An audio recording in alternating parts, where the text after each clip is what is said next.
So Dr. Chris Labos, who joins us from time to time here on the show, every time there's a health story, I think to reach out because you keep seeing these kinds of stories. Dr. Labos, by the way, is a cardiologist with a degree in epidemiology. You can also catch him, by the way, Sundays here with Joanne Vrakas at 7:20 a.m. So, Chris, I sent you this because I saw this the other day, and I thought, well, we've talked about Ozempic before, so why is this any different now?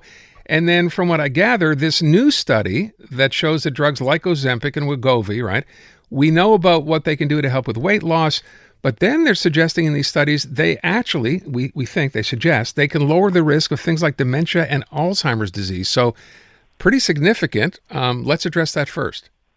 Right. So here's the thing. I mean, obviously, these medications were initially designed to be diabetes drugs.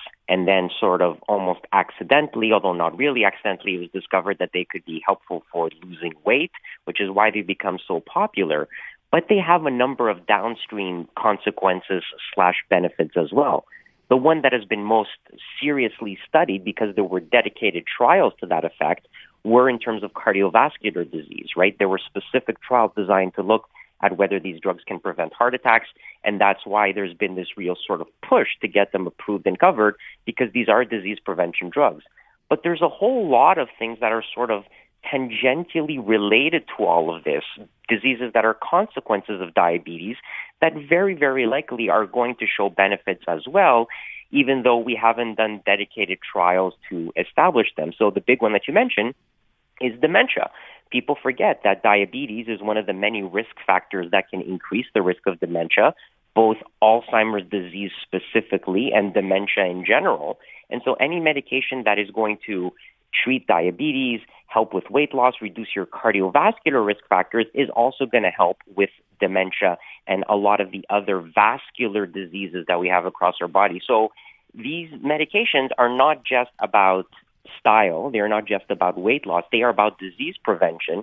And what this paper was doing was actually categorizing where a lot of the potential benefit might be and trying to do a sort of evidence synthesis of where we are now, with the understanding that some of these things are more well established than others, but there's a lot of interest, not just for dementia, but also things for like obsessive compulsive disorder and a lot of sort of these psychological things that you might say, wait, what does this have to do with the diabetes drugs? But these drugs also affect the brain, also affect the hunger response, and there's a lot of overlap between those brain reactions that trigger satiety, the feeling of fullness, and a lot of the stuff that we see in terms of, addiction, compulsive gambling, stuff like that.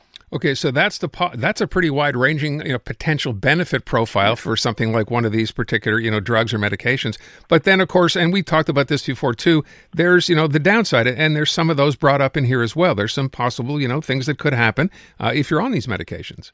Yeah, there are, and all medications have side effects, and you have to know that going in. The big side effect is going to be the gastrointestinal side effects, so the nausea, the upset stomach, which for a lot of people means they can't tolerate the medication. And so there is a way to minimize that. You have to start at a low dose and increase it slowly over the course of many, many weeks. But it is going to be a problem for people. And there have been instances where the gastrointestinal effects have been so bad where you even get something akin to like a stomach paralysis, where the stomach is not emptying, which in some respects is a good thing because it means you won't eat as much and you'll lose weight. But it can be taken to an extreme where you basically can't eat anything anymore and people get very, very sick. And then you end up not even absorbing some of your medication. So there was a term that was flying around the internet for a while called the Mounjaro baby. So Mounjaro is not Ozempic. It's the other medication that works by a similar mechanism of action. Mm-hmm. And there were case reports of women who were taking their birth control pills, which were not getting absorbed because they were staying in their stomach and were getting pregnant accidentally because the medication was essentially preventing their birth control from being absorbed. So if you think about it, that, I mean, we can talk about whether getting pregnant is considered a drug side effect or not. But you can imagine that it can have some rather significant implications to your life. So they are not benign medications, but they have the potential to have a lot of benefits. You just have to realize that there are side effects associated with them as well. We get back to this issue of, okay, we've heard these drugs and we have people swearing by them. If you're on social media at all, all the influencers that are out there. To the state, we talked about this as well before, to the part where the government should be covering these kinds of things because these drugs work and they are helping people. Have we moved any further on that? Well, no, the government is not going to cover them. The one thing I would like to point out to people who sort of push back on this, the government does cover bariatric surgery, though, right? They will pay for you to have bariatric surgery because they understand that if you use it in the correct patient population, bariatric surgery does prevent health problems later down the line. So it is a little bit, to me, unjustifiable that you can say, well, we're going to cover bariatric surgery because obesity is a chronic disease, but we're not going to cover these medications because, and I think the calculus that's going into their heads is that they can control the number of bariatric surgeries by limiting OR time, whereas these medications, I think they know once they open the floodgates, they will be used and it will be very expensive. And it will be cost effective in the long term, but in the short term, I think they're looking at that price tag and realizing we just may not have the money to pay for this. Do you have cause as a doctor to be concerned with how many people are just going ahead willy-nilly and using this? You know, you can get a prescription from this. You can go online and get one as well. Are you concerned? I am concerned because there's a big problem going on, more so in the States, but also here, of people going to compound pharmacies and getting these medications manufactured, not by the manufacturer. And you might say, oh, well, what's the problem? Well, the problem is there have been reports of people going out and buying what they thought was Ozempic that ended up being insulin and then going into like hypoglycemia, which can cause you to lapse into a coma.